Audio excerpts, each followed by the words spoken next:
What's up, folks? It's time for another ASC Success Quickie. This is number 87. We're going to be prioritizing work and life. You're not going to want to miss this. Hop into the chat. Let us know what's your stance. Are you hustle culture or are you work-life harmony? We're going in 3, 2, 1. What's Let's up, do everybody? this.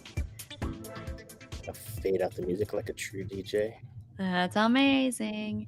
We all can notice so much when Gary's not in his usual workspace because I his know. workspace is so beautifully curated. And so, Yeah, but where are you today? I am in not so sunny San Diego, so I'm in my hometown, but I'm speaking at the Association of Talent and Development Conference here in San Diego, and I am currently in the VIP lounge, recording, recording. Ooh, ah. Yeah, with a pretty plain background. So, yeah, it's not my normal, but we're still bringing the heat. It's still going to be a quickie, nothing but the tips. The tips. Yes. How are you doing, April? I'm good. I'm good. I have rearranged my space. There's Right? still a little bit of mess over here, but I had to do some spring cleaning and I'm feeling good just because it's brought new energy, kind of wiped some slates clean, end of the school year. It's crazy. Life is crazy right now, which is great because I kind of almost need the reminder for these tips because I Right? want to literally pull my hair out. It's so busy. Yes, we So, have ups and downs. So yeah, whether you're watching live or the replay, let us know in the comments. Do you struggle with having that work-life balance, harmony thing, like everyone in the world? yes. But yes, today is all about taking control of it, grabbing it by whatever you want to call it, the horns or the thing, and we're gonna Grab it by your thing. by the way, anyways, but we got some amazing tips that will help you sort of level set, reset everything. Some of them may be, things that you heard, but you know what they say, common sense is not always common practice. So just because you heard it before doesn't mean that you are applying it. And sometimes we have to hear it multiple times. I know I'm a little hard headed. So, April, you ready to jump in? Let's do this. Number 1. Number one, all right. This one is foundation. You need to establish boundaries. April, why is that important? Yeah. I mean, the whole boundaries conversation is such a huge thing in terms of really creating the life that you want, right? I mean, nobody, or maybe there are some of you out there that just like love work and your life is your work and you work 24 hours a day and it doesn't exhaust you. And we're not talking about that. We're really talking about when it comes to work-life harmony, how do you enjoy work and everything outside of work, whatever that is, whether it be more work or a family or your passions, side gigs, whatever, hobbies. How does that look and how do you make time for it all, right? Because I think if you are a high achieving person, you want to really just do as much as you can of everything that you enjoy. And so in order to be able to do that, you need to be able to like turn up one thing when it's the priority and then be able to shut that off and switch to something else. And the only way that you can do that is boundaries. So you absolutely need to make time for yourself to prioritize those things that you want to do. You need to, if it means setting, dedicated times, like, Gary and I have meetings every week where we have just this boundary of this is when we might not, chit chat all throughout the day, but sometimes we do. But there's that, dedicated work time that we have to do this. And then we just kind of do all of our other stuff, our family commitments, family obligations, other work obligations, all of those other things in other time, but you need to really set that. And when you're able to focus on that one thing, you can really get into that flow state. And then you also need to need to prioritize the time to relax and rejuvenate yourself so that you have the energy to do that. So making sure that you set all of those boundaries in all the things that are important to you, the things that you know will help you thrive. But without those boundaries, you can get pulled every which way. And especially if you're a um, recovering people pleaser, it is very, very hard. This is a challenge that is like lifelong struggle. And it's just that constant reminder that we have to always know what our boundaries are, and they're always negotiable, but they need to be in your control, not somebody else's. Gary, you have anything to add? I tried to like throw it all out there. Yeah, you nailed it. The one thing to uh, be honest with yourself about is when it comes to boundaries, boundaries is a good thing. I know a lot of times when we think of boundaries, we think of doing them at the moment when they've been crossed and we're maybe resentful.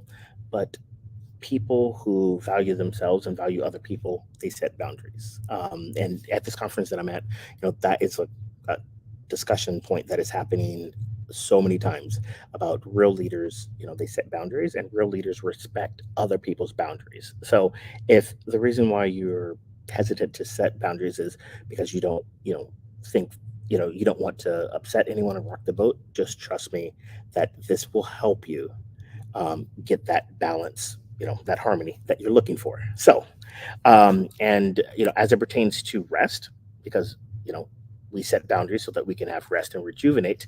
We did two quickies on it, and I had to go back. I mean, back into the archives. So these are some. The first one is a deep cut, and it makes me want to go watch it because April, this was number two, quickie number two, the first one, and it was on how to get real rest. I'm going to put the links in the chat, and then number 84, which wasn't too many ago, it was three ago, and it was all about 3 ways to maximize sleep. So I'm going to put those into the chat. But those are great references. And hold on, let me put those in the comments right now before I forget.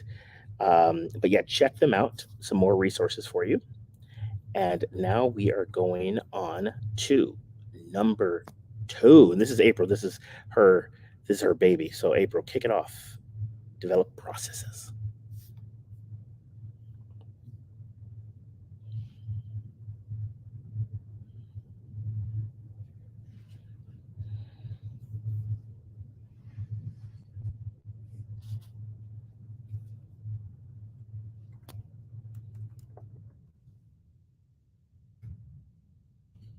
Sorry, I was muted. Oh I my God.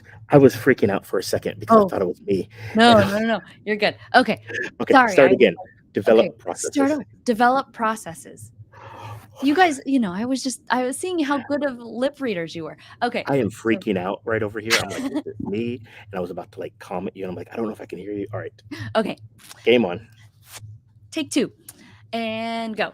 So, developing processes. Yes, this is my baby. The biggest part of developing processes after you've established those boundaries, which I was saying, didn't we? I feel like we did one quickie just on like trying to create like different types of rules, the ones that are like the non-negotiable to the ones that are a little bit more flexible. Not really sure Yeah. where, but once you set the ground rules with your boundaries, then it's how do you enforce those things and how do you allow yourself to streamline those things that you want, because it's all productivity game, right? Like you don't want to be trudging along and having your output be inefficient when you have so many things to do. So, really thinking about how you can streamline the processes that you have both in your life, in your work. What's the process of checking your email? What's the process of your morning and night routine? What is the process of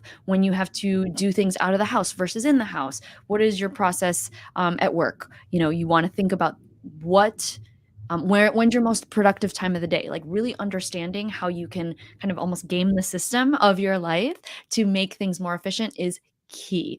That might include technology, um, making decisions in advance. I think a lot of times my life is, knowing I need to do something and then figuring out where to plug it in my calendar or in my to-do list to say, okay, this goes in the queue of the non-ending to-do list that I have. Where does it fall? but it's just, in making decisions on the things that will kind of help you take action on other things faster, right? Like really just understanding what's a priority in a certain moment is super, super important. So yeah, calendars, to-do lists, really understanding how to streamline all of your inputs so that your output is top notch. Gary, you have anything to add? Yeah, and why? Like, why are we doing all this? Um, the main reason is it's helping you to reduce ugh, decision fatigue. Uh, Decision. Fun fact, I believe on average, our brain, whether you're conscious or not, makes over 36,000, I will say it again, 36,000 decisions a day. And all of those little micro decisions wear you down. And it gives you like that sense of like, oh. And so, again, if you want to stay refreshed and rejuvenated, yeah, we need to do what we can, like April mentioned, to create systems so that we don't have to think as much and we get all of that time back. Fun thing, our mutual friend, Stephanie Liu, we had her on our webinar. I'll find that link and I'll put it in there in the show notes as well. But one thing that she talks about is reducing waste, as in time waste, and she advises people to think of like those things that you do over and over again that you should probably systematize. Figure out how long it takes you to do it, and then figure how often you do it, and then think of all that time that could be saved with some amazing processes that April mentioned. Yeah, absolutely. Yeah. And So then so once you do that, right, you've got your boundaries and your rules, and then you've developed some processes. What do we do next, Gary? number three, it's all about Ooh, harnessing the relationship power. Dun dun dun. And so this is the thing that I really love. This is all about um, making connections. There's a lot of research that shows that, and this is actually what I was talking about in my talk. You know, to be resilient means that you can bounce back from you know things that get on your nerves and stuff like that faster, and you can weather the storms. And one of the big key indicators that you are able to be resilient is your ability to have connections with others. So this is an easy one, but I know it's as we become older, it's challenging to like really develop those connections, but they're important and we need them. There's research that shows that people that have connections, you don't need a lot. You just need a few close people that you can turn to that can be open and candid with you and help you. But doing that gives you a chance to weather the storm. Having that quality time reduces stress. It increases your happiness. It gives you that outlet when things are rough. And you may be thinking, oh no, I don't do that at work. No, it's important. There's the research shows that if you have a work bestie, someone that you can turn to, you're going to enjoy your work way more than if you don't. Challenge to you is find someone. Again, you don't have to disclose everything, but the fact that you have someone that you know, like, and trust is really going to help you. I know April's that for me, and we have those moments when things are rough and we can turn to each other and we can like, oh yeah, hey, this is what's going on. But again, it just shows that you're not alone. So April, what did I miss? you didn't miss anything. I think, there is power in relationships, and I think also, we've talked about this in a ton of our other content, but like we can do things alone, but we can do so much more when we work in community. And so it really is, because we inspire each other, not even if we're working on the same exact thing, but just being there as a support, or knowing that you're not alone makes, for some reason, everybody move faster. There's that motivation and inspiration for people who do like that connection, and the serotonin that you get from really feeling like you belong to something is huge. And so yeah, lean on your friends, lean on your coworkers, both professional and personal, and you will you'll feel more connected, and that also promotes the whole work-life harmony concept that we're trying to discuss. Harmony, balance, whatever you want to call it, it's all Whatever. the same. So Yes. yeah, but All those are our right. three tips. Yeah, So bring it home, April. and bring it home.